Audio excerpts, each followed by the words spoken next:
오늘은 약함의 역설이라는 제목으로 말씀을 나누도록 하겠습니다. 우리 시대는 그 어느 때보다 문명의 이기를 누리는 시대입니다. 참 좋은 시대를 살고 있습니다. 누리는 것이 여러 가지 있겠지만 특별히 지식과 관련해서는 인터넷 내지 유튜브가 있습니다. 궁금한 것이나 모르는 것이 있으면 단어만 입력하고 누르기만 하면 바로 답이 나옵니다.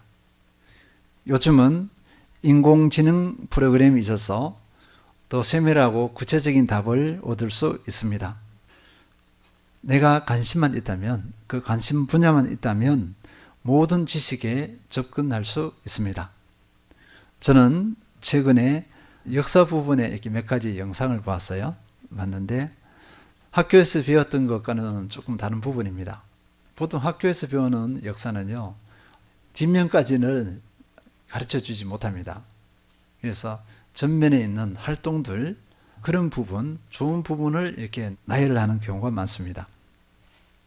그런데 그 역사의 이면을 알게 되면서 새로운 시야를 가지게 되었습니다. 우리가 잘 아는 알렉산더 대왕, 그 다음에 징기스칸 등 세계를 정복한 이 지도자들을 우리는 영웅이라고 교육을 받았습니다. 강한 사람이 영웅이 되는 것입니다.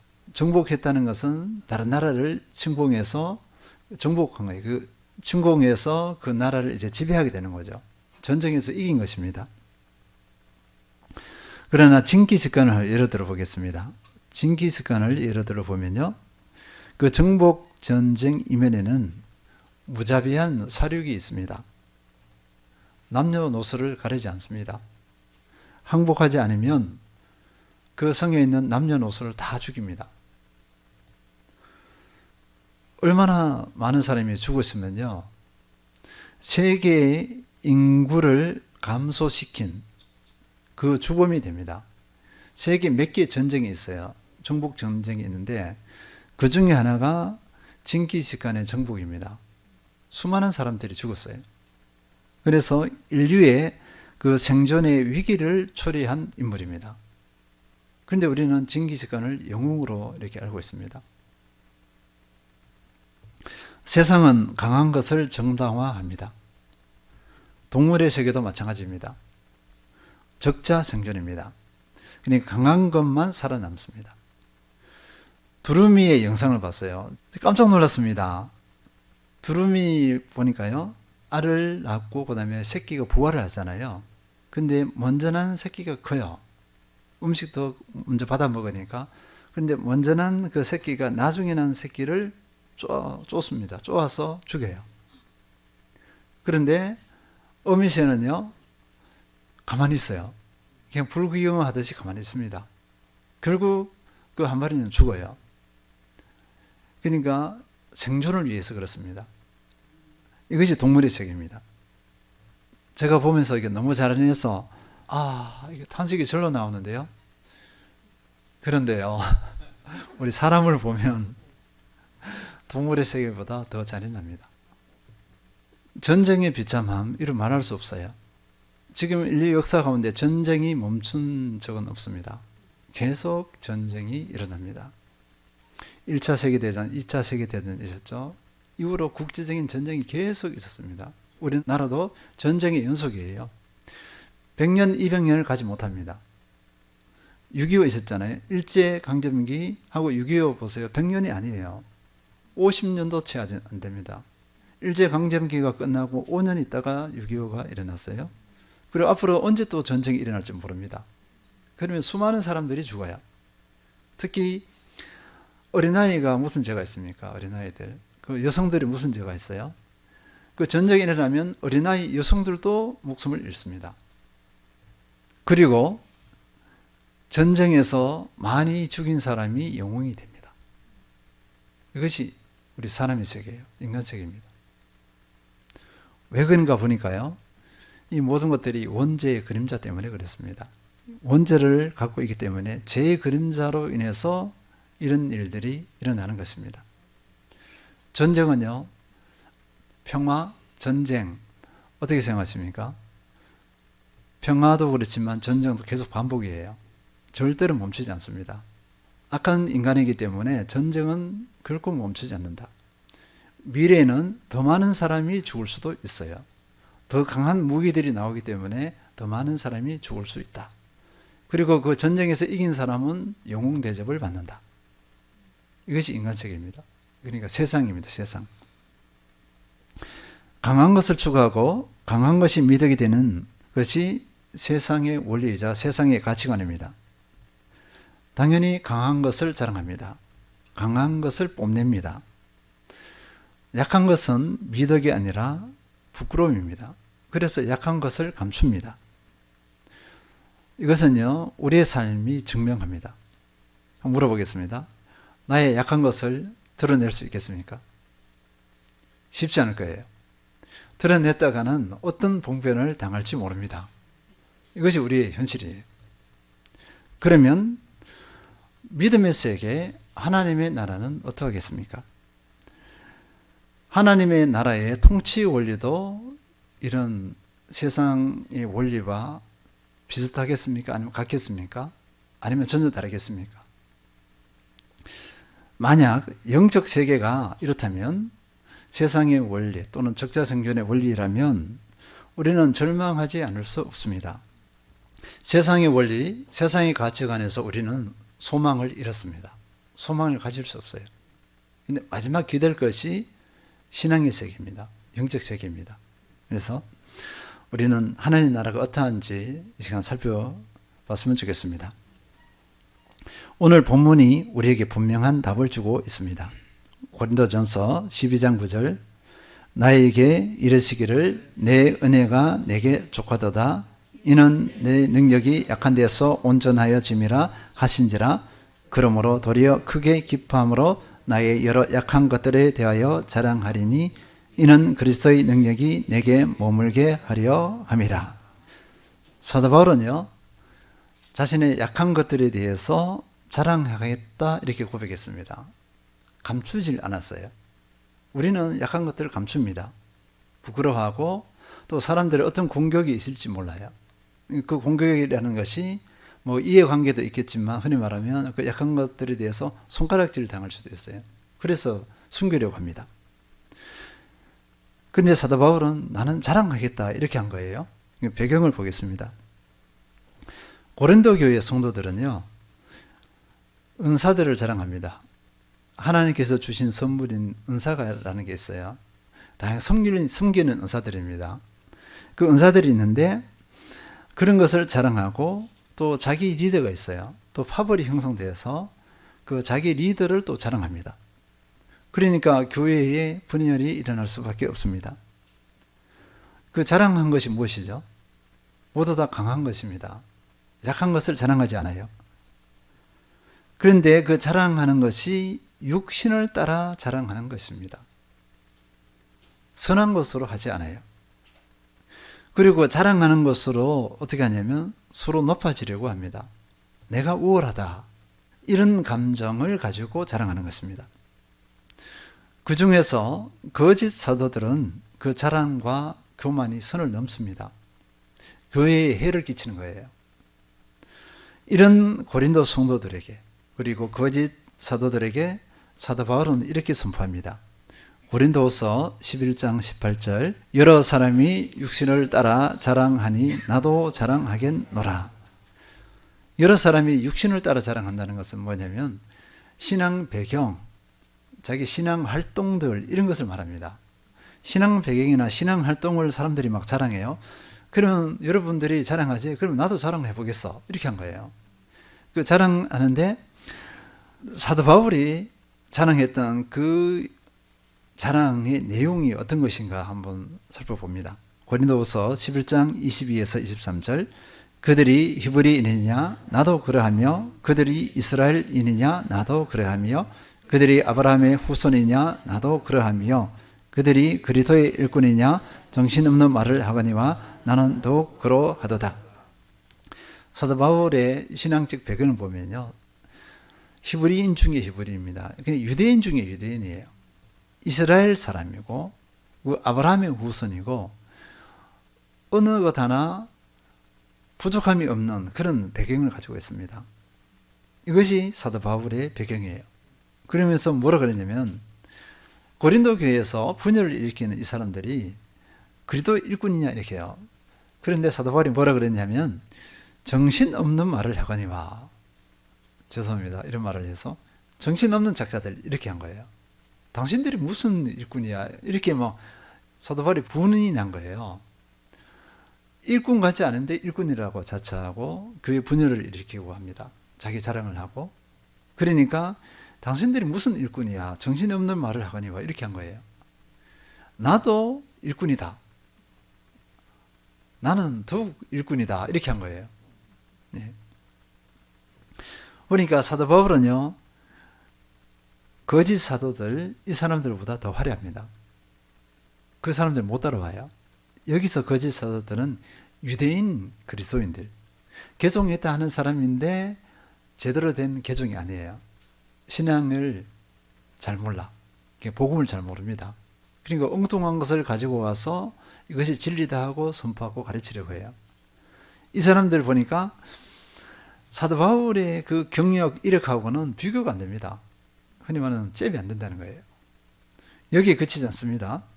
사도 바울이 복음을 위해서 어떻게 헌신해 왔는가, 이 사람들하고 비교해 보니까요, 흔히 말하면 다시 말씀드립니다, 상대가 안 돼. 읽어보겠습니다. 고린도전서 11장 23절에서 27절.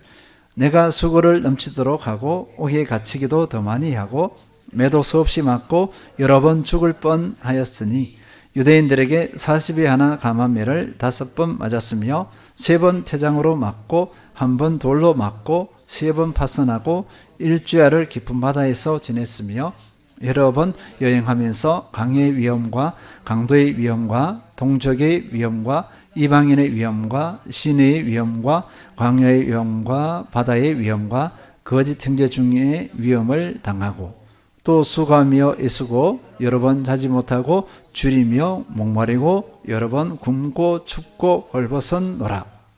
이력이 화려합니다. 자, 우리 중에 이런 이력이 있습니까? 이렇게 헌신하는 분들 있으세요? 고린도 교회 성도들 그리고 거짓 사도들에 비해서 이 이력이 다시 또 반복됩니다. 잽이 안 됩니다. 비교가 안 돼요. 다른 차원의 삶입니다. 그런데 사도 바울이 뭐라 그랬냐면요, 이런 이력과 더불어서 또 다른 게 있다는 거예요. 고린도후서 12장 7절 읽겠습니다. 여러 계시를 받은 것이 지극히 크므로, 여기까지 읽겠습니다. 이 내용이 뭐냐면요, 고린도후서 12장 1절에서 4절의 내용이에요. 흔히 말하면 영적 체험인데 고린도 교회 성도들이나 거짓 사도들이 감히 흉내조차 낼 수 없는 그런 영적 체험을 한 거예요. 삼층천 나는데 흔히 말하면 사도 바울이 천국의 경험을 한 것입니다. 하나님 나라를 체험한 거예요. 그럼에도 불구하고 사도 바울은 뭐라 그랬냐면요, 고린도서 12장 5절 읽겠습니다. 내가 이런 사람을 위하여 자랑하겠으나 나를 위하여는 약한 것들 외에 자랑하지 아니하리라. 나를 위해서는 약한 것들 외에 자랑하지 않겠다 이렇게 했어요. 사도 바울의 육신적인 배경, 이스라엘의 인으로서의 신앙적인 배경을 말합니다. 그 다음에 이 복음에 헌신한 것들, 그리고 영적 체험들, 세 가지 다 어느 것 하나 누구도 흉내조차 낼 수 없어요. 그런데 사도 바울은 이 세 가지 영역을 자랑하지 않겠다 이렇게 했어요. 고린도 교회 성도들이나 거짓 사도들은 근거, 건덕지가 있으면 막 자랑해요. 그리고 우월감을 가져래요.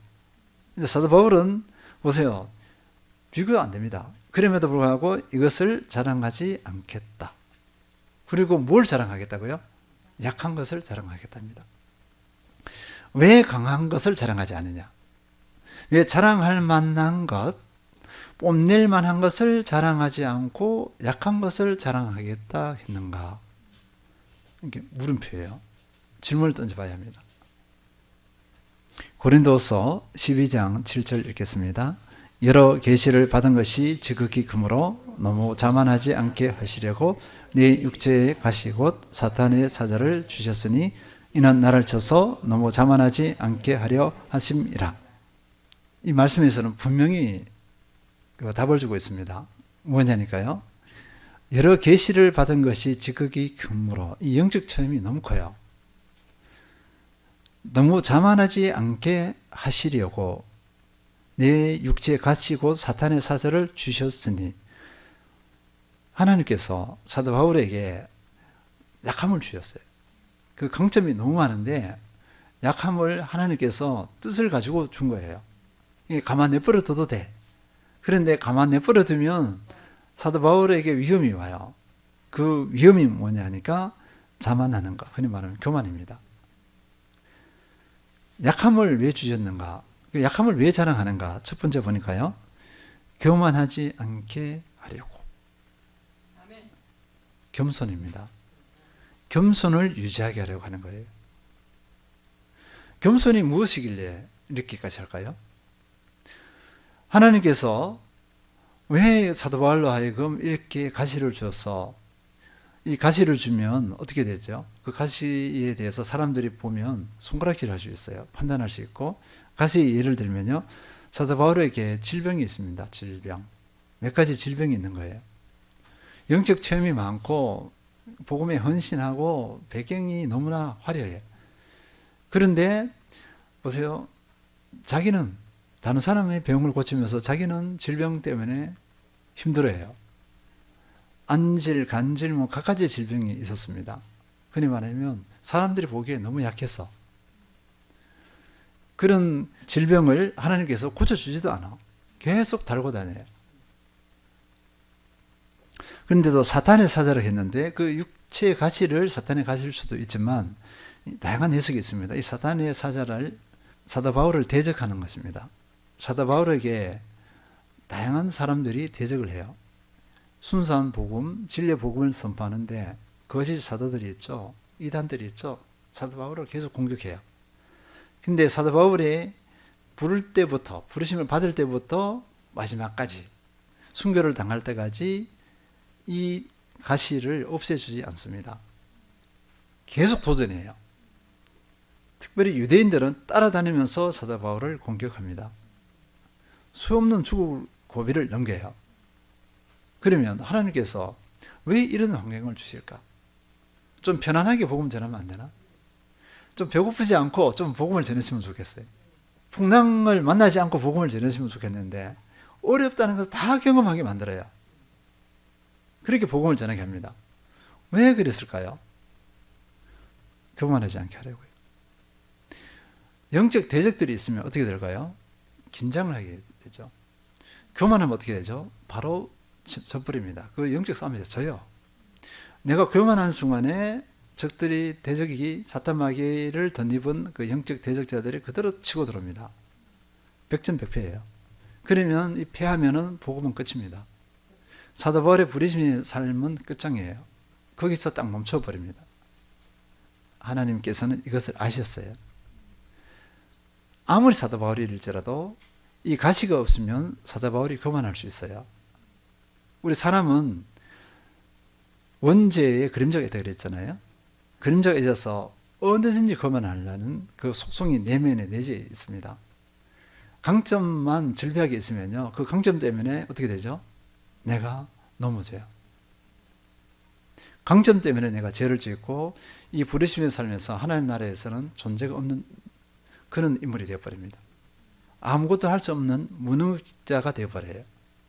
그런데 교만에 빠지지 않고 겸손을 유지하게 되면 하나님께서 나를 통해, 그 사람을 통해 마음껏 일을 하십니다. 그래서 겸손이 중요해요. 가장 지혜로운 사람이 누구죠? 겸손한 사람. 가장 어리석은 사람 누구죠? 교만한 사람. 이 겸손과 교만은 교회 안에서도 그렇지만 세상에서도 마찬가지예요. 세상에서 보면 이건 하나님의 일반 은총입니다. 세상에서도 마찬가지예요. 세상에서도 겸손한 사람이 잘 되게 돼 있어요. 겸손한 사람을 인정해줘요. 교만한 사람은 누구나 다 싫어해. 같은 원리입니다. 그러면 세상에도 그러면 교회에서는 다 하죠. 이 영적 세계에서는 더합니다. 겸손은 하나님의 속성이에요. 교만은 사탄 마귀의 속성입니다. 속성이 달라요.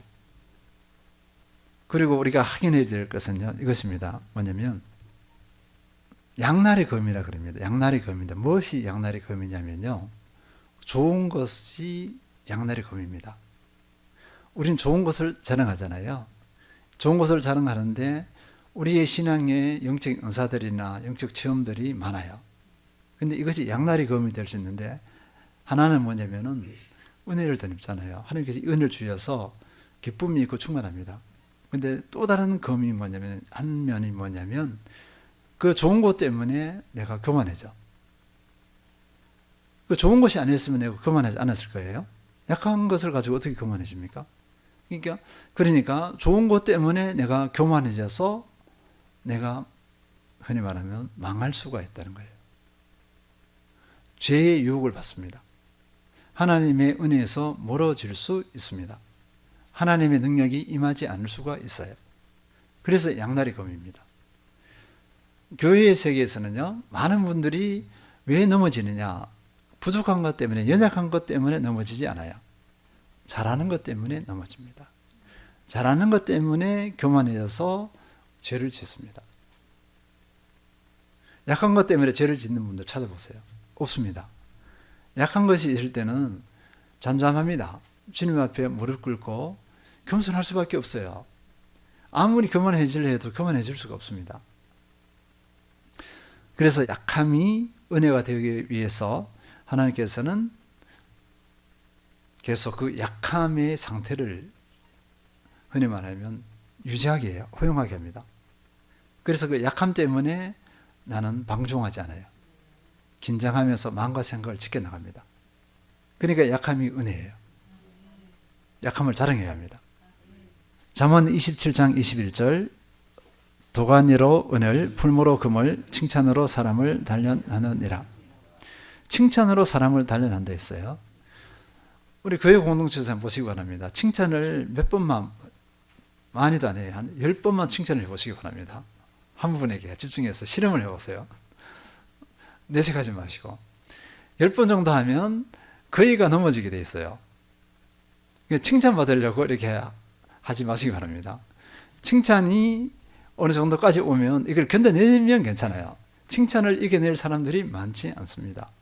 거의가 교만해져요. 순수하게 칭찬했는데 그 한 번, 두 번 늘어나면 이제는 정말인가 하고 이렇게 뿌듯해야 합니다. 그리고 또 계속 선을 넘어요. 이렇게 넘어와서 나중에 보면 이상한 괴물이 됩니다. 많은 목회자들이 처음에 작은 교회를 시작할 때 겸손하게 시작했어요. 하더니만 성도수가 늘어나죠. 성도 목사님, 말씀 은혜롭고요. 막 이렇게요. 그 귀에 모두가 이런 소리밖에 안 들려요. 누가 하나 뭐라 하지 못합니다. 처음에 작은 교회일 때 저희 교회 보세요. 저희인데 막 무슨 소리를 다 해요. 너무 상처가 되는 소리를 막 합니다. 칭찬은 하나, 둘 될까? 그 칭찬이 아닌 것은 8개 이렇게 됩니다. 근데 어느 때가 되면 칭찬은 많아지고 또 진실한 겉면에 그거는 줄어들잖아요. 그러면 이 목회자가 싹 교만해지기 시작합니다. 그러면서 죄를 지기 시작해요. 심하게는 어떻게 되죠? 우상화되면 우상화. 세상에나 이 사람이 우상화될 줄 누가 알았겠어요? 기가 막힌 일이 일어납니다. 그래서 칭찬으로 사람을 단련한다 이것입니다. 칭찬받으려고 너무 크게 칭찬에 목매지 말라. 칭찬해서 자유하라. 그게 내가 살 길입니다. 백부장의 믿음과 겸손을 보면요, 예수님께서 칭찬했던 백부장이 있습니다. 근데 시간이 없어서 다 읽지는 않겠어요. 이 백부장이 예수님께 와서 제 하인이 중풍병으로 몹시 괴로워합니다. 그러니까 고쳐달라는 거예요. 그러니까 내가 너희 집에 가서 고쳐주겠다니까 백부장이 손사래며 오지 마십시오. 제가 백부장인데 밑에 있는 사람 오라면 오고 가라면 갑니다. 이게 말씀만 하면 됩니다. 이렇게 하니까 예수님께서 이만한 사람을 만나지 못했다 이렇게 해요. 제자들의 믿음보다 더 좋습니다. 이게 믿음이라고 표현했지만 다른 말로 말해서 겸손입니다. 백부장의 겸손이에요. 겸손과 믿음이 결합되었습니다. 예수님께서 이것을 칭찬하셨어요. 예수님께 가장 칭찬을 받은 사람 중에 한 명이에요. 이런 칭찬을 받은 사람은 없습니다. 제 아들 이런 칭찬 못 받았어요. 이 녀석들 이렇게 야단을 많이 맞았지 제 아들은 이런 믿음이 없었습니다. 그래서 우리에게 약함을 주신 것은 겸손하라고 주신 것이다. 그래서 그 약함을 자랑하라. 겸손을 유지했다. 그러면은 내 인생은 성공한 인생이 됩니다. 겸손을 유지하지 못하면 실패가 되는 거예요. 두 번째, 인생을 알게 합니다. 약함을 모르면요, 인생을 안다 할 수 없어요. 우리 한국말이 있잖아요. 약함을 모르면 아직 철들지 않았다. 우리말이 참 적절합니다. 철이 들지 않았다는 말, 그죠? 이 철이 들지 않았다는 이 표현 속에 그 사람의 모든 것이 이렇게 막 내포되어 있습니다. 다양한 의미가 내포되어 있습니다. 그래서 약함을 모르면 인생을 논할 자격이 없다. 약함을 모르는데 인생이 어떻게 알아? 이렇게 해도 말이 맞습니다. 당신은 약함을 모르니까 인생 얘기를 나눌 대상이 안 돼. 당신하고는 인생 얘기를 못 나누겠어. 인생을 나눌 수 없어. 이것도 맞습니다. 이 말이 거의 맞다고 보면 되겠습니다. 왜냐면요, 강함은 어떻게 되죠? 자기에게 집중해요. 강함은 약한 사람, 다른 사람은 돌아보지 않습니다. 자기를 드러내는데 모든 것이 맞춰져 있어요. 흔히 말하면 자랑입니다. 강함은 자신에게 집중시키고 자기 중심적인 시야예요. 그러니까 다른 사람을 이해하지 못해요. 강하다는 사람이 다른 사람의 상처를 줘요. 약하다는 사람이 아니라 내가 강하다는 사람이 다른 사람에게 상처를 줍니다. 그리고 알아야 될 것은요, 우리 모든 사람이 다 약하잖아요. 원죄의 그림자 때문에 모두가 약한 존재이잖아요. 이렇게 했습니다. 그런데 이게 약함을 모른다고 말이 됩니까? 이렇게 하잖아요. 이게 무슨 말이냐면요, 이 약함을 모른다는 것은 약함의 의미를 모르는 것입니다. 약함의 의미를 모르는 거죠. 약하지 않은 사람 누가 있어요? 그럼에도 불구하고 자기 약함을 인정하지 않아요. 그 약함의 의미를 모르니까 그런 것입니다. 여기서 약함을 모른다는 것은 약함의 의미를 모르는 사람, 이렇게 보면 되겠습니다. 약함의 의미를 모를 때는요, 약함을 부끄러워합니다. 약함이 상처가 되죠. 그 약함이 트라우마가 됩니다. 그래서 당연히 그 약함을 숨깁니다. 자신들이 강하다고 자신했던 바리새인들, 마태복음 9장 13절 읽겠습니다. 너희는 가서 내가 긍휼을 원하고 제사를 원하지 아니하노라 하신 듯이 무엇인지 배우라. 나는 의인을 부르러 온 것이 아니요 죄인을 부르러 왔노라 하시니라. 자신이 강하다고 자처했던 사람들 중에 그 핵심이 누구냐니까 바리새인들입니다. 이들에게는요, 그 모든 사람들이 뭘로 보이냐면은 죄인으로 보여요. 죄인으로 보여서 가르치고 판단하고 정죄합니다. 그리고 자신들은 열심히 신앙생활을 해요. 뭐 철저하게 합니다. 하는데 그 약함을 자기들이 가장 약해요. 실제로는 자기들이 더 약한데 자신들의 약함을 보려고 자신들보다 덜 약한 사람을 약하다고 정죄하고 판단합니다. 이들에게는 뭐가 없을까요? 공감이 없어요. 공감. 이 공감이라는 세계가 무엇인지 모릅니다. 눈에 보이는 것이 다 판단 정죄예요. 그리고 눈에 보이는 대로 어떻게 하죠? 다 가르치려고 해요. 비우지를 못합니다. 그러니까 심장이 흔히 말하면 차가운 뭐라 그러죠? 얼음과 같은 존재예요. 현대에도 우리 시대에도 이 바리새인들이 많이 나올 수 있습니다. 언제든지 나올 수 있어요. 우리는 영적인 바리새인이 되어서는 안 될 줄 믿습니다. 세 번째는요, 이 약함은요, 그리스도의 능력이 임하는 비결이기 때문입니다. 하나님께서는요, 우리를 강하게 하려고 하지 않아요. 약하게 만듭니다. 그리고 이 약함을 사용하세요. 근데 우리는 자꾸 강하려 보여요. 하나님의 뜻과 예수 그리스도의 뜻과 우리의 뜻이 부딪힙니다. 하나님께서는 약함을 모르는 사람을 사용하지 않으세요. 약함을 아는 사람을 쓰십니다. 고린도서 12장 8절 9절 나에게 이르시기를 내 은혜가 내게 족하도다. 이는 내 능력이 약한 데서 온전하여짐이라 하신지라. 그러므로 도리어 크게 기뻐함으로 나의 여러 약한 것들에 대하여 자랑하리니 이는 그리스도의 능력이 내게 머물게 하려 함이라. 사도 바울이 그 약한 것이 떠나가기를 하나님께 기도했습니다. 3번이나 간구했다고 그랬어요. 그러면 3번이면 얼마나 더 많이 간구했겠습니까? 표현이 3번이지 자주자주 했을 거예요. 이 질병 떠나게 해주세요. 하나님, 제게 왜 이렇게 대적자들이 많습니까? 저들을 좀 없애주세요. 평안하게 복음 많고 전하고 싶어요. 이렇게 했을 텐데 질병도 대적자들도 그대로 둬요. 9절 다시 읽겠습니다. 나에게 이르시기를 내 은혜가 내게 족하도다. 이는 내 능력이 약한 데서 온전하여 짐이라 하신지라. 그러므로 도리어 크게 기뻐함으로 나의 여러 약한 것들에 대하여 자랑하리니 이는 그리스도의 능력이 내게 머물게 하려 함이라. 강함은요, 강함은 나의 강함입니다. 하나님의 강함이 아니에요. 자, 우리가 자랑한다고 할 때 하나님의 강함을 자랑할까요? 내 강함을 자랑할까요? 내 강함, 내 능력을 자랑해요. 실제로 그 강함, 그 능력도 하나님께로부터 왔는데 내 것인 양 나를 자랑해요. 이게 하나님께 영광 돌리지 않아요. 다른 말로 말해서 하나님을 인정하지 않는 것입니다.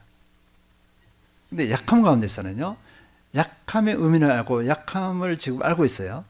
나는 약하다 할 때 하나님께서 그때 그 약한 부분을 하나님께서 채워주세요. 일하시는데 이 경험이 있으면 하나님께서 일한 것에 대해서 내가 했다 하잖아요. 하나님께서 행하셨다 하고서 하나님께 영광을 올려드립니다. 그러면 하나님의 일하심이 점점 많아져요. 그러면 나를 드러낼 때는 하나님의 일하심이 계속 줄어들어요. 어느 때가 되면 하나님께서 이 사람을 터치도 못해. 이 사람이 너무 자고해서. 보세요. 하나님께 영광을 돌려드려야 될 사람이 자기가 우상회에서 자기가 예수 그리스도의 자리까지 올라가서 하나님 자리까지 올라갔어요. 하나님을 대적하는 자가 되잖아요. 잃어버리게 됩니다. 그래서 약함 가운데서 하나님께서 마음껏 일하십니다. 다시 말해서 약함을 사용하시는 하나님. 다윗을 보면요, 계속 30대까지, 그러니까 17세에서 30대까지, 우리가 소준이가 14세지. 14세면 다윗 처음에 다윗이 골리앗을 쳐 죽일 때 17세니까 3살 차이밖에 안 나와. 그지? 미래가 있어요. 미래 있습니다. 미래 소망입니다. 17살 때 골리앗을 쳐 죽이고 나니까 그 장인 사울에게 시기 질투를 받아서 30세까지 도망을 다녀야 돼요. 계속 대적이 있어요. 죽을 고비를 계속 넘깁니다. 그러면 이 상황에서 다윗이 교만해질 수 있을까요? 없습니다. 죽을 고비 가는데 하나님만 바라봐요. 주님과의 긴밀한 교제 가운데 있습니다. 하나님의 임재를 체험합니다. 약할 때 하나님의 진정한 임재를 체험합니다. 하나님의 도우심이 무엇인지 깨달아요. 그래서 사도 바울이 시편 18편 1절에서 나의 힘이 되신 여호와여 하면서 하나님께서 나를 어떻게 도우셨는지, 어떻게 힘이 되셨는지 그 이후 구절부터 쭉 나열을 합니다. 내 약한 가운데서 하나님을 체험하면 우리는 어떻게 되죠? 나의 힘이 되신 여호와여 이렇게 고백합니다. 그리고 찬양을 드려요. 우리는 이런 존재가 되어야 될 줄 믿습니다. 내가 나서는 순간에 이제 끝이 나요. 자, 내가 했다는 게 사탄마귀가 그렇게 하는 겁니다. 그래서 우리는 이 약함 가운데서 하나님의 능력을 마음껏 맛보고 하나님 살아계심을 맛보고 하나님께 영광을 돌려드리는 그런 한 사람이 되어야 될 줄 믿습니다. 정리하겠습니다. 세상은 강함을 추구합니다. 강함이 미덕이고 선입니다. 그리고 자랑하고 뽐냅니다. 그러나 하나님의 나라, 믿음의 세계는 약함을 자랑합니다. 약함이 겸손하게 하기 때문입니다. 약함이 인생을 알게 하기 때문입니다. 약함이 하나님의 능력, 하나님의 임재를 누리는 비결이기 때문입니다. 그리고 약함의 의미를 깨닫는 것이, 약한 것이 진정한 강함이기 때문입니다. 고린도후서 12장 10절 그러므로 내가 그리스도를 위하여 약한 것들과 능력과 궁핍과 박해와 공고를 기뻐하노니 이는 내가 약한 그때의 강함이라. 아멘. 약함의 비밀, 약함의 역사를 잘 아시는 우리 성도님들 되셔서 약함의 은혜, 약함의 능력을 마음껏 누리시는 모든 성도님들 되시길 축원드립니다.